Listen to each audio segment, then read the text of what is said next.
Hello guys, ako nga pala si Skype. Nakita nyo yung reenactment namin dito dati ng nanay ko tsaka ng pamangkin ko. Di ba, makatotohanan, di ba? Yan siya sabi ko eh. Kasi ano ko dati, tutorial ako sa mga nag-ano eh. Ano ba tawag daw yung gusto mag-artista? O di ba? Kaya akala nyo, totohanan, di ba? Yan ang tunay na mangyayari. Paano kung artista ka na? O di ba?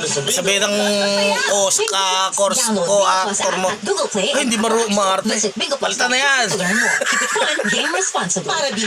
O diba, yan ang tunay na mangyayari. O diba? Kasi sa totoo lang, ang bata pa lang yung pamangkin ko na. Tinuro ako na gumalang sa tao. Yan ang tunay na mangyayari. O diba? Kahit ano pa antas ng buhay mo, basta gumalang ka. Respetuhin ng bawat isa. Yan ang tunay. Ako diba lang yun ako respetuhin kasi nakubo ako eh. Bold actor kasi ako, bold actor.